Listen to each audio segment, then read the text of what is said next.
All right, in this tutorial we're going to talk about pages, and this is a place where you can put content for your students to access information. The very first time in a brand new course that you try to start a page, you're going to be creating the home page. Now, we talked about home page layouts in a different week and in a different tutorial. And there's a little bit of an overlap here, so this might seem a little like I'm all over the place, but just hang in there with me and hopefully it'll make sense. So when you're in a course, a brand new course that doesn't have any information, and you click on Pages over on the left, when you click on that, the very first page that you are creating is your front page option, and there's no way to delete the front page option. So you can see that it says welcome to your new course wiki. A wiki page is just a term for a blank page, but we can't delete this front page, and I don't want to work on a front page right now, so I'm just going to save changes so that it now gets me out of here, and it says that it was updated, but now save changes.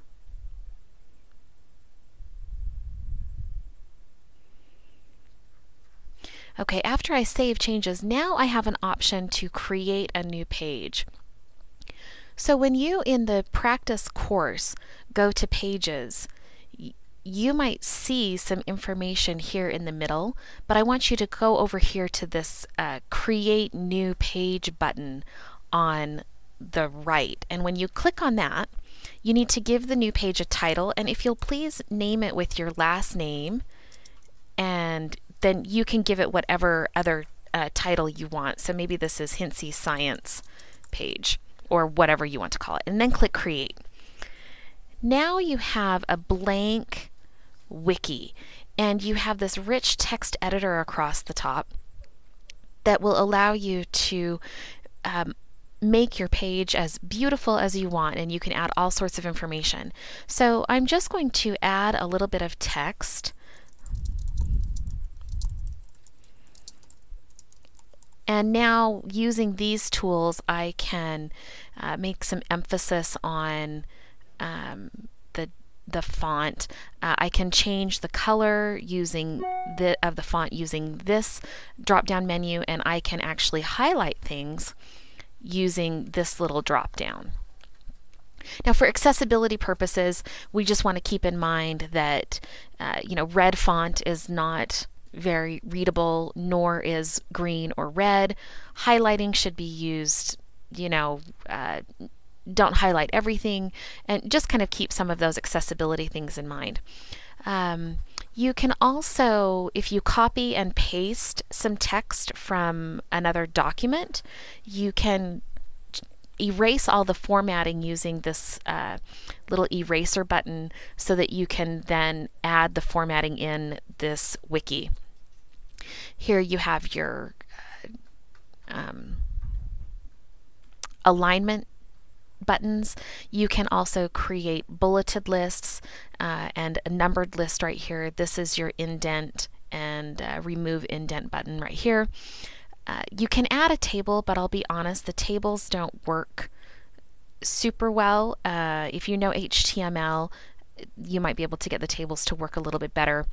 And then this button is to create a hot link to a URL, and this little button is to embed an image. If you have an image that already lives on the internet somewhere and you have the URL of that image, maybe it's on Facebook, maybe it's in Picasa Web, maybe you have it in Flickr, something like that, you can always embed an image grabbing that URL from the image right there, and it will allow the image to show up here on the wiki page.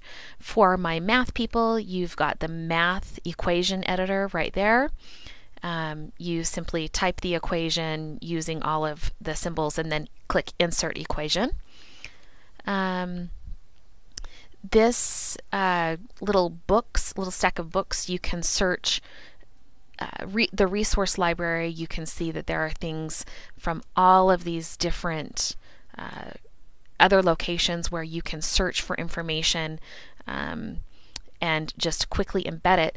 Any of you who are using EduCreations on your iPad to create tutorials, you can embed tutorials right from your EduCreations account, and that's very cool. If anybody wants more information about how that works, send me a little message.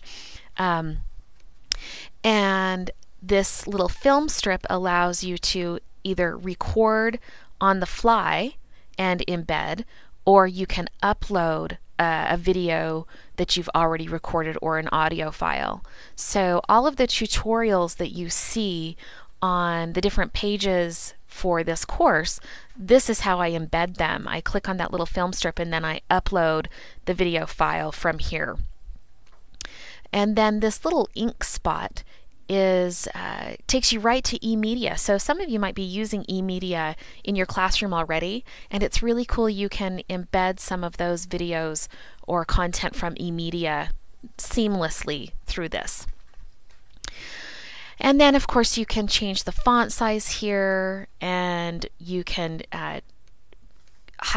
make some some of the text headings and things like that. Now for those of you who do know HTML, if you click on switch views, now you can create your page using HTML. I do not know HTML and I can't really guide you on that, but if you do know HTML, feel free to use it. I'm going to stick with this rich text editor, the WYSIWYG, because it's a little bit easier for me. Okay, so assuming now that you've added some text and you've got things going, we can now link to some of those files that we already uploaded. Or you can upload a file on the fly. So I want to add a link to an article. So I've got an article that I want my students to read. Now I'm going to go over here to the Insert Content menu, and I'm just going to click on Files. And once I open up this little course files folder, now you'll see any files that you've already uploaded. Now there's nothing, I haven't uploaded anything yet into this new practice course, but I can upload something on the fly as well right here. If I just click Upload New File, I can go find the article that I want you to read, and I'm just going to grab that and upload it. It's going to tell me that it's uploading. I get my little wavy lines there, and now it added a hot link right, or a download link right to that file right there. So that's kind of cool. But sometimes I'm thinking this isn't the cleanest looking text, so I might say read this article, meaning click on this to download the article. Now if I highlight the word this and click on the file that I want you to read, it will turn that word this into the hot link. And did you see how this highlighted and these link buttons up here in the editor highlighted? So now that is a hot link. So cool. I can also link to other content in the course. If I want to link, as I do in the class that you're taking, to the discussion or to another announcement or to a quiz, I can do that here. If I click on links, now I can link to other content pages, to assignments, to a quiz, announcements, discussion modules. I can link to anything. If I just open this and click on whatever piece of content it is that I want to link to, it will add that hot link right into the wiki page as well. I can also upload images, and so remember, over here I can embed image with a URL code or with a URL, but if I want to actually upload the image to have it display, I click on Images over on the Insert Content area and then Upload New Image. I can go find an image. There, I'm just going to add my headshot again, and it will actually add that right into the course. And it will display right there, and then I can resize this. It doesn't have to be quite that big. That's a really big headshot. Let's trim that down a little bit. There we go. So using all of these different tools, I can create this page to contain as much information as I need it to and to link to other stuff. Now, there's a couple other things that I have to take care of before I save this. First, I can hide this page from students if this is just a page that's only going to be for teachers. But here with this drop-down menu, I can decide who can edit this page. I can make it so that only teachers can edit it, or maybe teachers and students, or anyone. If my course is public, I might want it to be available to anyone. Now, some people might be thinking, why would I ever want my students to edit a wiki page? One reason you might want to is, let's say that you have a course and you say, great, we've got 27 vocabulary words. I'm going to split those up. Each student is going to take one vocabulary word and add to the wiki page the definition and a unique sentence or an original sentence using that vocabulary word. Each student can get in there, edit, add their sentence, and then they're good to go. So you could also assign students to work on a wiki page collaboratively, and then that makes the content available for the entire class. So just consider that there might be an occasion to let students access and edit the wiki page. As soon as you're done, you need to make sure that you click that Save Changes button. If you don't save changes, all your work will be lost, and that would be so sad.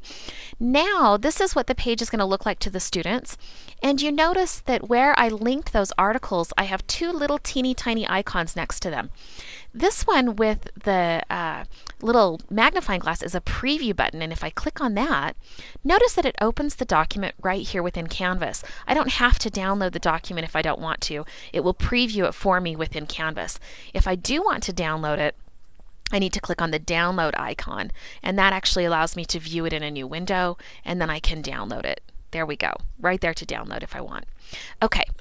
Also, just a couple more things. I know this tutorial is going on for a while, but I want to make sure you have all the information that you need. Now I have a list of all of the pages over here. So I have my front page and the Hintsy Science page. You'll notice as each of you go in and start building your pages that that list is going to get longer and longer, and we'll be able to take a look at everybody's page.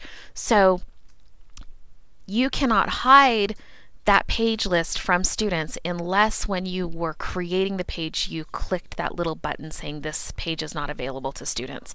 So just keep that in mind, and when you're ready to publish your course, all of those pages will be available. If you ever need to delete the page, you need to select the page first, and it tells you up here in your little breadcrumb navigation up here at the top that what page you're on, and then you delete the page. You have to be on the page to delete it. You can't delete it from another page. And I don't know why this preview is taking so long. That's really interesting to me. Normally it doesn't take quite that long and the preview would already be showing, but we're not going to worry about that because this tutorial is about building the page, not necessarily displaying stuff. So if you have any questions, please give me a call. And that WYSIWYG editor, you're going to see a lot of places. So just make sure that you're really familiar with that. If you want to create in the test course multiple pages to practice, feel free to do that.